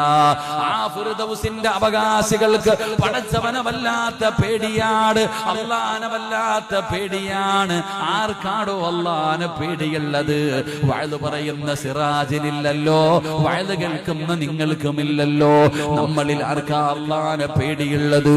അല്ലാഹനെ പേടിയുണ്ടായിരുന്നെങ്കിൽ ഇങ്ങനെ ഒരു വഅദിന്റെ ആവശ്യമില്ലല്ലോ. അല്ലാഹ് ആരാണെന്ന് പോലും എനിക്കറിയില്ല, അല്ലാഹ് ആരാണെന്ന് പോലും നമുക്കറിയില്ല. അല്ലാഹനെ കുറിച്ച് നമുക്കൊന്നും അറിയില്ലടോ. അല്ലാഹനെ കുറിച്ച് നമ്മൾ ആരെങ്കിലും അറിഞ്ഞിരുന്നെങ്കിൽ റബ്ബേ, നമ്മൾ ഒരിക്കലും ഇങ്ങനെ ആകില്ലായിരുന്നു. നമ്മൾ അല്ലാഹുവേ ഒരിക്കലും നമ്മുടെ സ്വഭാവം ഇത്രത്തോളം അതപ്പതിക്കില്ലായിരുന്നു. മുസ്ലിം സമുദായത്തിന്റെ അഹങ്കാരം എത്രയോ വലുതാ. അതുകൊണ്ട് എന്റെ പ്രിയപ്പെട്ടവരോട് പറയുകയാണ്, അല്ലാഹുവിനെ ഭയന്ന് ജീവിക്കണേ, അല്ലാഹുവിനെ ഭയന്ന് ജീവിക്കണേ. എല്ലാം കാണുന്ന ഒരു റബ്ബുണ്ടെന്നുള്ള ചിന്ത വേണേ ചെറുപ്പക്കാരാ. എല്ലാം ഒരു ദിവസം അവസാനിക്കും പൊന്നുമോനെ. അല്ലാഹുവിനെ പേടിച്ച് ജീവിക്കൂ, 5 നേരം നിസ്കരിക്കൂ, നല്ല കാര്യങ്ങൾ ചെയ്യൂ. മക്കളെ കള്ളുകുടിയും കഞ്ചാവും ഒക്കെ നിർത്തൂ, ദുസ്വഭാവങ്ങളൊക്കെ ഒഴിവാക്കൂ. പെങ്ങളെ നല്ല കാര്യങ്ങൾ ചെയ് പൊന്നുമോള്. അല്ലാഹുവിനെ ഭയന്ന് ജീവിക്കൂ പെങ്ങള്. അല്ലാഹുവിനെ മറന്നുകൊണ്ട് നടക്കരുത്. ഇതൊക്കെ പറയുമ്പോ ഇന്നത്തെ പുതിയ തലമുറ പറയുന്നത് എന്താണ്? ഉസ്താദേ, ജീവിതം ആസ്വദിക്കാനുള്ളതാ, ജീവിതം ആസ്വദിക്കാനുള്ളതാ. നിങ്ങൾ പറയുന്നത് പോലെ സ്വപ്ന ലോകത്ത് ജീവിക്കാനുള്ളതൊന്നുമല്ല. പടച്ചവനെ എത്ര പറഞ്ഞു കൊടുത്താലും ഇന്നത്തെ തലമുറ പറയുന്നത്, നിങ്ങൾ എത്ര വഴു പറഞ്ഞാലും ഞങ്ങൾ നന്നാകുകയില്ല. അല്ലാഹുവേ, എന്തൊരു അഹങ്കാരമാണെന്നറിയുമോ, എന്തൊരു ധിക്കാരമാണെന്നറിയുമോ ഇന്നത്തെ സമുദായം, ഇന്നത്തെ യുവതലമുറയ്ക്ക്. പടച്ചവനെ, അല്ലാഹുവിനെ വിശ്വാസമില്ല, മരണത്തിന് ശേഷമുള്ള ജീവിതത്തിൽ വിശ്വാസമില്ല. അതൊക്കെ കെട്ടുകഥയാണെന്ന് പറയുന്നവരാ. അതുകൊണ്ട് എന്റെ പ്രിയപ്പെട്ടവരോട് പറയുകയാണ്, ദീനനുസരിച്ച് ജീവിക്കൂ. ജീവിക്കുന്നത് വല്ലാത്ത ഒരു കാലഘട്ടത്തിലാണ്. ഇസ്ലാമിന്റെ നിയമങ്ങൾ ഓരോന്നോരോന്നായി കാറ്റിൽ പറത്തുകയാണ്. അല്ലാഹുവേ, അല്ലാഹുവേ, വഖഫ് പോലും ഇപ്പം പടച്ചവനെ വഖഫ് ബില്ല് കേന്ദ്രം പാസാക്കിയിരിക്കുകയാണ്. പടച്ച റബ്ബിന്റെ മേല് പോലും അവര് കൈവച്ചിരിക്കുകയാണ്. എവിടെ എത്തിയിരിക്കുന്ന സഹോദരാ? കാരണം അധികാരം അവരുടെ കയ്യിലാണ്, സർവ്വതും അവരുടെ കയ്യിലാണ്. മുസ്ലിമിനോട് പറയുകയാ, നീ പേടിക്കണ്ട, നീ പേടിക്കണ്ട. ഇനി നമ്മളെ സഹായിക്കാൻ ഒരാൾക്കേ കഴിയൂ. ഈ ലോകം മുഴുവനും അടക്കി ഭരിക്കുന്ന രാജാതിരാജനായ അല്ലാഹുവിന് മാത്രമേ ഇനി നമ്മളെ സഹായിക്കാൻ കഴിയൂ. അതുകൊണ്ട് നീ അല്ലാഹു പറയുന്നതനുസരിച്ച് ജീവിക്കൂ, അല്ലാഹുവിനെ പേടിച്ച് ജീവിക്കൂ. അല്ലാഹുവിന്റെ ഖുർആൻ പറയുകയാ, അല്ലാഹു പറയുന്നതനുസരിച്ച് ജീവിക്കുന്നവന് അല്ലാഹു സഹായിക്കുമെന്ന് അല്ലാഹുവിന്റെ വിശുദ്ധ ഖുർആൻ. അല്ലാഹു പറയുന്നതനുസരിച്ച് ജീവിച്ചാൽ ഒരിക്കലും നീ ഭയപ്പെടണ്ട. ഒരാൾക്കും നിന്നെ ഒന്നും ചെയ്യാൻ കഴിയില്ല. ഈ ലോകം മുഴുവനും നിനക്കെതിരെ തിരിഞ്ഞു വന്നാലും മോനെ, പടച്ച റബ്ബ് നിന്റെ കൂടെയുണ്ടെങ്കിൽ ഈ ലോകം മുഴുവനും പരാജയപ്പെട്ടു പോകും സഹോദരാ. അതാണ് ബദർ പഠിപ്പിച്ചത്, അതാണ് ഉഹദ് പഠിപ്പിച്ചത്, അതാണ് ഖൈബർ പഠിപ്പിച്ചത്, അതാണ് ഹന്ദക്ക് പഠിപ്പിച്ചത്. ഇസ്ലാമിന്റെ സർവ്വയുദ്ധങ്ങളും പഠിപ്പിച്ചത് തോറ്റുപോയത് അല്ലാഹുവിന്റെ മുമ്പിലുള്ള വിശ്വാസത്തിന്റെ മുമ്പിലാ. അതുകൊണ്ട് എന്റെ പ്രിയപ്പെട്ടവരോട് പറയുകയാണ്, അവനവന്റെ വീട്ടിൽ ദീന് കൊണ്ടുവാ, അവനവന്റെ വീട്ടിൽ ദീന് കൊണ്ടുവാ. മക്കളെ പഠിപ്പിക്കേണ്ട സമയമാണ്. മദ്രസകൾ തുറന്നിരിക്കുകയാണ്.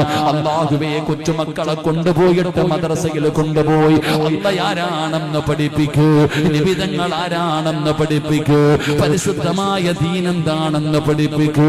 പടച്ചവനെ, 3ഉം 4ഉം 5ഉം ക്ലാസ്സായി കഴിഞ്ഞാൽ മക്കളുടെ പഠനം അവസാനിപ്പിക്കുന്ന മാതാപിതാക്കള് അല്ലാഹ് നൽകിയ അമാനത്താ. 5ാം ക്ലാസ്സായ മക്കളുടെ പഠനം നിർത്തുകയാണ്. ഒരിക്കലും ചെയ്യരുത്, ഒരിക്കലും നിങ്ങൾ ചെയ്യരുത്. അല്ലാഹു നൽകിയിരിക്കുന്ന അമാനത്താ മക്കള്. ആ അമാനത്തായ മക്കളെ പഠിപ്പിക്കണേ, നല്ല മക്കളാക്കണേ, ദീനിയെ ചുറ്റുപാടിൽ വളർത്തണേ.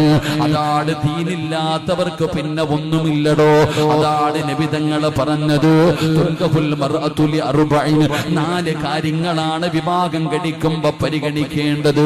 അതിൽ അല്ലാഹുവിന്റെ റസൂൽ പറഞ്ഞത്, ഫളുഫറു ബിദാത്തിദ്ദീൻ,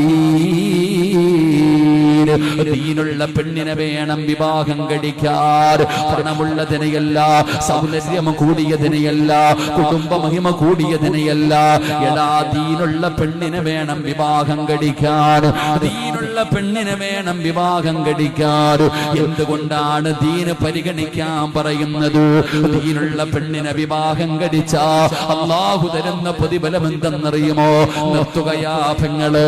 ഏത് ഉസ്താദന്മാര് വഅദ് പറയുമ്പോഴും ഞങ്ങളെ കുറ്റം പറയുന്നു എന്ന് പറയുന്ന പെങ്ങളുണ്ടല്ലോ, വെറുപ്പുള്ളത് കൊണ്ടല്ല, നിന്നോട് ദേഷ്യമുള്ളത് കൊണ്ടല്ല, നീ നന്നായേ പറ്റൂ, നീ നന്നായേ പറ്റൂ. അതിന്റെ കാരണം എന്തെന്നറിയുമോ? മഹാനായ സയ്യിദുനാ ഉമർ ഇബ്നുൽ ഖത്താബ്. ദീനുള്ള പെണ്ണിനെ വേണം വിവാഹം കഴിക്കാൻ. ദീനാണ് പരിഗണിക്കേണ്ടത്. അതിനെന്തേ കാരണം? ഒരിക്കൽ ഉമർ ഇബ്നുൽ ഖത്താബ് റളിയല്ലാഹു തആല അൻഹു ഖലീഫയായിരിക്കുമ്പോൾ രാത്രിയിൽ ഇങ്ങനെ ഇറങ്ങി നടക്കും. തന്റെ ജനങ്ങളുടെ പ്രയാസങ്ങൾ അറിയാൻ ഇങ്ങനെ നടക്കും. അങ്ങനെ നടന്ന് അവസാനം സുബഹിന്റെ സമയമായി പള്ളിയിലേക്ക് ഇങ്ങനെ പോകുമ്പോ ഒരു വീടിന്റെ അകത്ത് വഴക്ക് നടക്കുന്നു. ഒരു വീടിന്റെ അകത്ത് ഉമ്മയും മകളും കൂടെ വഴക്ക് നടക്കുകയാണ്. എന്താ പ്രശ്നം? എന്താ? ഉമർ തങ്ങളൊന്ന് നോക്കി, ഒളിഞ്ഞു നോക്കിയതൊന്നുമല്ല, എന്താ പ്രശ്നമെന്നറിയാൻ. അപ്പൊ ഉമ്മ മകളോട് പറയുന്നുണ്ട് പാലിൽ വെള്ളം ഒഴിക്കാൻ. ഇങ്ങനെ പാലിൽ വെള്ളം ഒഴിക്കാൻ വേണ്ടി ഉമ്മ മോളെ നിർബന്ധിക്കുന്നുണ്ട്. മോൾ ഉമ്മാനോട് പറഞ്ഞു, ഉമ്മ ഇത് വഞ്ചനയാ, ഇത് പാപവാ, ഞാൻ ചെയ്യൂല. അപ്പൊ ഉമ്മ മകളോട് പറയുന്നു, നീ ഞാൻ പറയുന്നത് കേൾക്കും, മര്യാദയ്ക്ക് പാലിന്റെ അകത്ത് വെള്ളം കലർത്ത്. അപ്പൊ മകൾ ഉമ്മച്ചിയോട് പറഞ്ഞു, ഉമ്മ രാജ്യം ഭരിക്കുന്നത് ഉമറാ, രാജ്യം ഭരിക്കുന്നത് ഉമറാ, ഞാൻ പാലിൽ വെള്ളം കലർത്തിയത് ഉമർ അറിഞ്ഞ നമ്മളെ രണ്ടുപേരെയും വെറുതെ വിടൂല. അപ്പൊ ഉമ്മ ചോദിക്കുന്നുണ്ട്, ഉമർ എങ്ങനെ അറിയാനാ? ഓൻ വീട്ടിൽ കിടന്ന് ഉറങ്ങല്ല, നീ മര്യാദയ്ക്ക് വെള്ളം ഒഴിക്ക്. അപ്പൊ ഈ കുട്ടി ഉമ്മാനോട് പറഞ്ഞു, ഉമ്മ ഉമർ ഉറങ്ങുമായിരിക്കും, അല്ല ഉറങ്ങുന്നില്ല ഉമ്മ. ഒരു പെൺകുട്ടി ഉമ്മാനോട് പറയാ, ഉമ്മ ഖലീഫ ഉമർ കാണുന്നില്ലിരിക്കും, അല്ല കാണുന്നുണ്ട് ഉമ്മ, ഞാൻ ചെയ്യൂല. ഉമർ തങ്ങളുടെ കണ്ണ് നിറഞ്ഞുപോയി. ഉമർ തങ്ങൾ ആ വീട് നോക്കി വെച്ചു. സുബഹി നിസ്കാരം കഴിഞ്ഞിട്ട് ഒരാളെ പറഞ്ഞു വിട്ടു, ആ മോൾ ആരാന്ന് അന്വേഷിക്കാൻ. അങ്ങനെ അവിടെ ചെല്ലുമ്പോ ആ പെണ്ണൊരു യതീമായിരുന്നു, ഒരു യതീമായ മകളാ. ഉമ്മ നല്ലവളാ, മോശക്കാരിയൊന്നുമല്ല.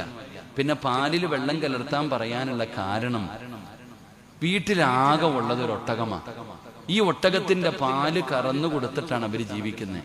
ഒരാഴ്ചയായിട്ട് പാലില്ലാത്തത് കാരണം ആ വീട് പട്ടിണിയിലായിരുന്നു. ആ വീട് പട്ടിണി. അങ്ങനെ ഇരുന്നപ്പോഴാ ഒരു ദിവസം ഇത്തിരി പാല് കിട്ടി. ഉമ്മ പറഞ്ഞു, ഒരാഴ്ചയായിട്ട് പട്ടിണിയാ മോളെ, നീ ഇത്തിരി വെള്ളം ഒഴിച്ചിട്ട് കൊടുത്താ തിന്നാൻ വല്ലതും കിട്ടുമല്ലോ. നീ ഒരു ഇത്തിരി വെള്ളം ഒഴിച്ചിട്ട് കൊടുത്താൽ എന്തെങ്കിലും തിന്നാൻ കിട്ടുമല്ലോ, അതുകൊണ്ടാ വെള്ളം ഒഴിക്കാൻ പറഞ്ഞു. അപ്പോഴും ആ മോള് പറഞ്ഞത് ഞാൻ ചെയ്യില്ല എന്നാ. ഉമർ ഇബ്നുൽ ഖത്താബ് റളിയല്ലാഹു തആല തന്റെ വീട്ടിൽ പോയി, രാജ്യത്തിന്റെ പ്രസിഡന്റാ, ഭരണാധികാരിയാ, രാജ്യത്തിന്റെ പ്രധാനമന്ത്രിയാ, തന്റെ വീട്ടിൽ പോയിട്ട് 2 ആമക്കളെയും വിളിച്ചിട്ട് പറഞ്ഞു, ആ മക്കളെ, ഒരു യതീമായ പെണ്ണുണ്ട്, പാവപ്പെട്ടവളാ, പണമൊന്നുമില്ല, യതീമ, വലിയ തറവാടൊന്നുമില്ലടാ, പക്ഷെ ഹൃദയത്തിൽ അല്ല ഉണ്ടടാ മക്കളെ. ഒരു രാജ്യത്തിന്റെ പ്രധാനമന്ത്രി തന്റെ വീട്ടിൽ പോയിട്ട് തന്റെ ആമക്കളെ വിളിച്ചിട്ട് പറയാ, ഒരു പെങ്കൊച്ചുണ്ട്, പണമില്ല, കൊട്ടാരമില്ല, കുടുംബമഹിമയില്ല, യതീമ്, പാവപ്പെട്ട ഒരു പെണ്ണുണ്ട്, പക്ഷെ അവരുടെ ഹൃദയത്തിന്റെ അകത്ത് അല്ല ഉണ്ടടാ, എനിക്ക് തന്നെ വിവാഹം കഴിക്കണമെന്ന് ആഗ്രഹമുണ്ട്, പ്രായമായത് കാരണം ഞാൻ കല്യാണം കഴിക്കുന്നില്ല, നിങ്ങൾ ആരെങ്കിലും കെട്ടുവോ? നിങ്ങൾ 2 പേരിൽ ആരാ ആ പെങ്കൊച്ചിനെ കല്യാണം കഴിക്കണേ? ഉമർ ഇബ്നുൽ ഖത്താബ് റളിയല്ലാഹു തആല അൻഹുവിന്റെ മൂത്ത മകൻ പറഞ്ഞു, എനിക്ക് വേണം വാപ്പച്ചി ആ പെണ്ണിനെ.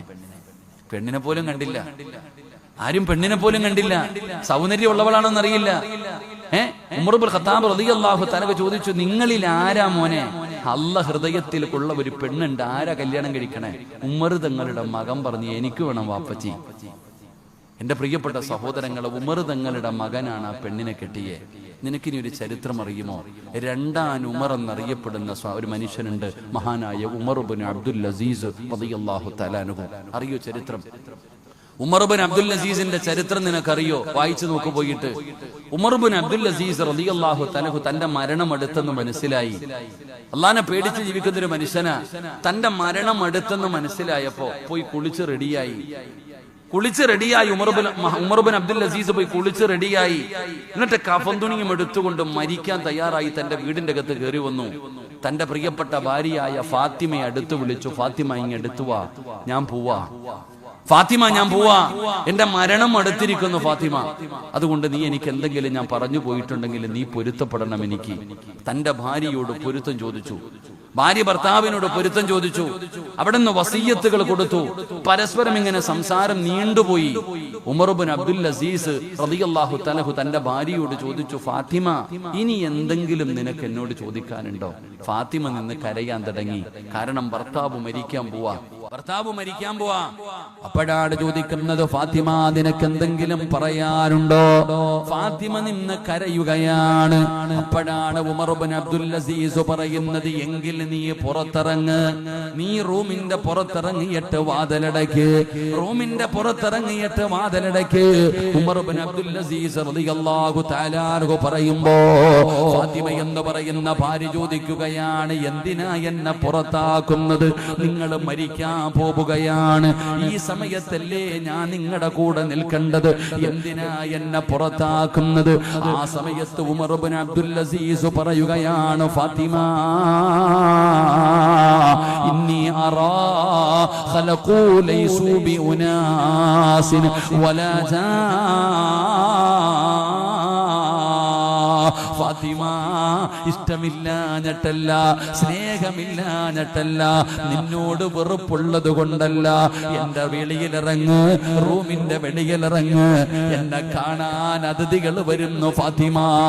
അല്ലാ മലക്കതാ പറയുകയാണ്, മനുഷ്യരും ജിന്നുകളും അല്ലാത്ത ഒരു വിഭാഗം വരുന്നു ഫാത്തിമ. ഒന്ന് പുറത്തിറങ്ങുമോള്, ഒന്ന് പുറത്തിറങ്ങുമോള്. തന്റെ പ്രിയപ്പെട്ട ഭാര്യ വാതിലടച്ചിട്ട് വെളിയിലിറങ്ങി. ഉമർ ഇബ്നു അബ്ദുൽ അസീസ് തങ്ങളുടെ വാതിലടച്ചു പുറത്തിറങ്ങി. ഫാത്തിമ കരയുകയാണ്. കാരണം ഭർത്താവ് സക്കറാത്തിന്റെ അവസ്ഥയിൽ വീടിന്റെ അകത്ത് കിടക്കുകയാണ്. റബ്ബേ, ആരോ കാണാൻ വരുന്നെന്ന് പറഞ്ഞല്ലോ, തന്റെ ഭർത്താവിനെ ആരോ കാണാൻ വരുന്നെന്ന് പറഞ്ഞല്ലോ. ആരാ കാണാൻ വരുന്നത്? ഓടി ചെല്ലുകയാണ്. അടച്ചിട്ടിരുന്ന വാതിലിന്റെ പഴുതിലൂടെ ഫാത്തിമ ഒളിഞ്ഞു നോക്കുമ്പോ തന്റെ ഭർത്താവ് പറയുന്നത് എന്തെന്നറിയുമോ? അസ്സലാമു അലൈക യാ അസ്റായീൽ. അസ്റായിലിനോട് സലാം പറയുകയാ. തന്റെ ഭാര്യ വീടിന്റെ പുറത്തിറക്കിയത് എന്തിനെന്നറിയുമോ? റൂമിന്റെ പുറത്തിറക്കിയത് എന്തിനെന്നറിയുമോ? അസ്റായിൽ വരികയാ റൂഹ് പിടിക്കാൻ. അതുകൊണ്ട് പറയുന്നു, അസ്സലാമു അലൈക യാ അസ്റായീൽ. ഫാത്തിമയുടെ കൈകാല് വിറയ്ക്കുകയാണ്. തന്റെ ഭർത്താവ് മരിക്കാൻ പോവുകയാണ്. റൂഹ് പിടിക്കുന്നതിന് വേണ്ടി മലക്കുകളെ കടന്നു വന്നിരിക്കുകയാണ്. തന്റെ ഭർത്താവ് മരിക്കുന്നത് എങ്ങനെയാ? തന്റെ ഭർത്താവ് മരിക്കുന്നത് എങ്ങനെയാ? ഭാര്യ ഒളിഞ്ഞു നോക്കുകയാ. അടച്ചിട്ടിരിക്കുന്ന വാതിലിന്റെ പഴുതിലൂടെ ഫാത്തിമ എന്ന് പറയുന്ന ഭാര്യ ഇങ്ങനെ ഒളിഞ്ഞു നോക്കുമ്പോ, ചെറുപ്പക്കാരാ, ഖുർആൻ ഓതുന്നടാ മോനെ, നിസ്കാരം കഴിഞ്ഞിട്ടല്ല. അസ്റായിൽ എന്ന് പറയുന്ന മലക്ക് റൂഹ് പിടിക്കാൻ വന്നപ്പോ ഉമർ ഇബ്നു അബ്ദുൽ അസീസ് ഖുർആൻ ഓതുകയാ. സാധാരണ ആയത്തല്ല. ഏതായത്താ ഓതിയതെന്നറിയുവോ? തിൽക്കദ്ദാറുൽ ആഖിറതു നജ്അലുഹാ ലില്ലദീന ലാ യുരീദൂന ഉലൂവൻ ഫിൽ അർളി വലാ ഫസാദാ വൽ ആഖിബതു ലിൽ മുത്തഖീൻ. അതാ പടച്ചവന്റെ ഖുർആനിലെ ആയത്ത് ഓതുകയാണ്. തിൽക്കദ്ദാറുൽ ആഖിറതു നജ്അലുഹാ ലില്ലദീന ലാ യുരീദൂന ഉലൂവൻ ഫിൽ അർളി വലാ ഫസാദാ. വാതിലിന്റെ പഴുതിലൂടെ തന്റെ പ്രിയപ്പെട്ട ഭർത്താവിന്റെ മരണം ഇങ്ങനെ നോക്കിക്കൊണ്ടിരിക്കുന്ന പ്രിയപ്പെട്ടവളോട് ഉമർ ഇബ്നു അബ്ദുൽ അസീസ് എന്ന് പറയുന്ന ഭർത്താവ് പറയുകയാ, ഫാത്തിമ, ഫാത്തിമ, വൽ ആഖിബതു ലിൽ മുത്തഖീൻ. നല്ല മരണം കൊടുക്കുന്നത് ആർക്കാണെന്നറിയോ? അല്ലാഹു നല്ല മരണം കൊടുക്കുന്നത് ആർക്കാണെന്നറിയോ? അല്ലാഹനെ പേടിച്ച് ജീവിക്കുന്നവർക്കാ ഫാത്തിമ.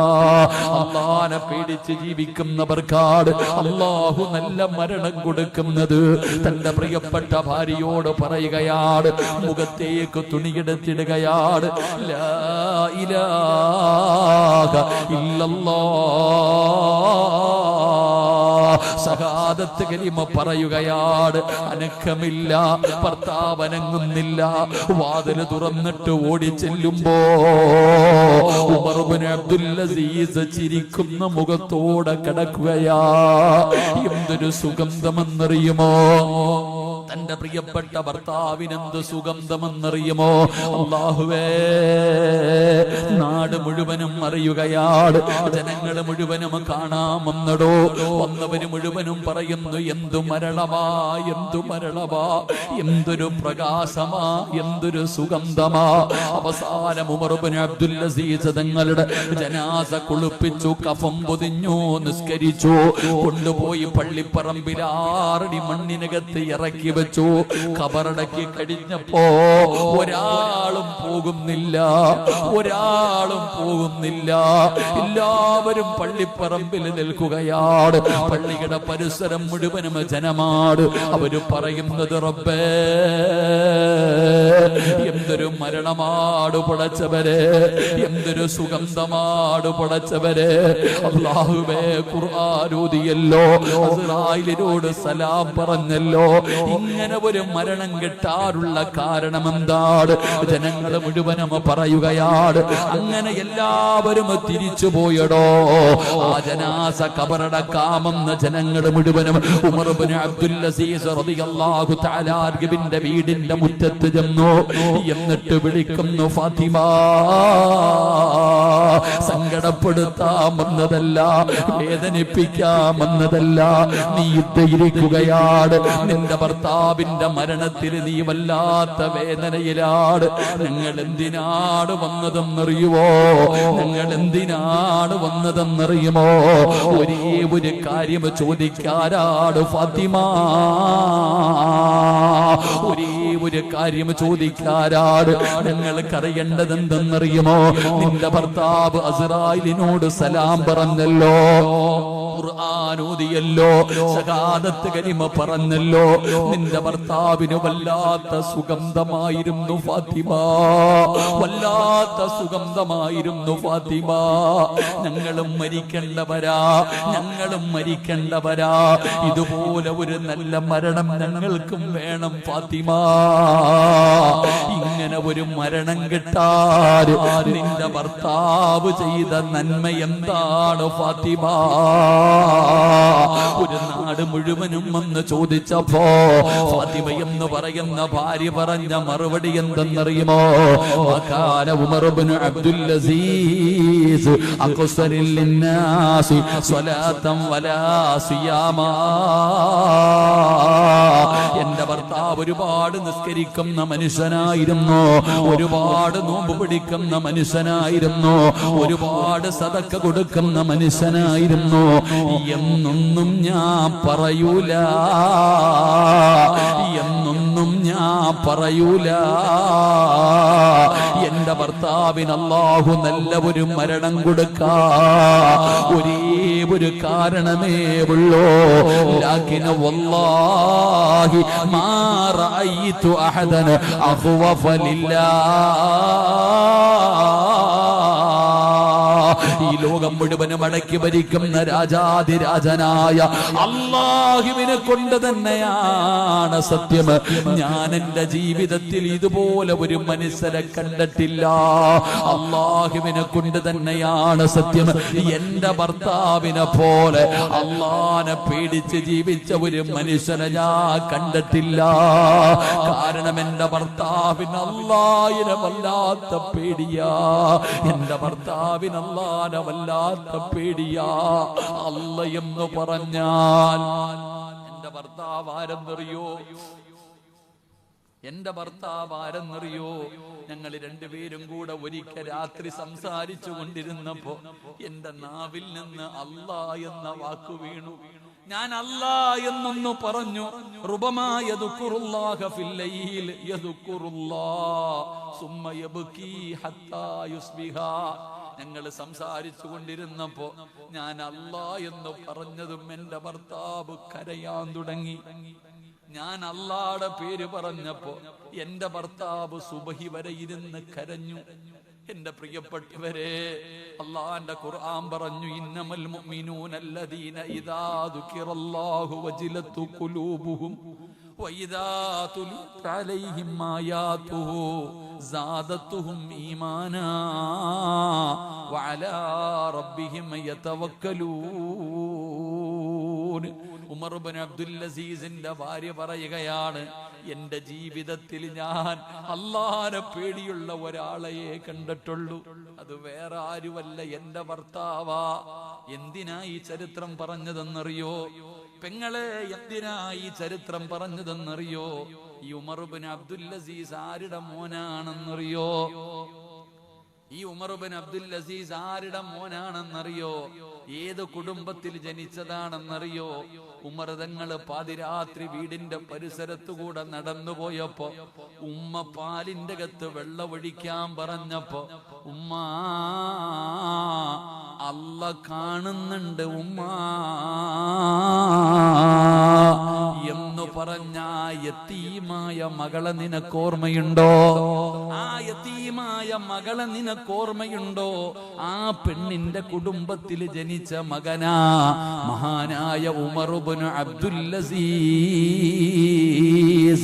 ഇതുകൊണ്ടാ പറയുന്നത്, ദീനുള്ളതിനെ വിവാഹം കഴിക്കാൻ, ദീനുള്ളതിനെ വേണം പരിഗണിക്കാൻ. അതുകൊണ്ട് നിർത്തുകയാ. അല്ല പറയുകയാ വകാനൂ ലനാ ഖശീൻ. അല്ലാഹുവിനെ ഭയന്ന് ജീവിക്കണം. അല്ലാഹു നമുക്കതിനുള്ള ഭാഗ്യം നൽകി അനുഗ്രഹിക്കുമാറാകട്ടെ.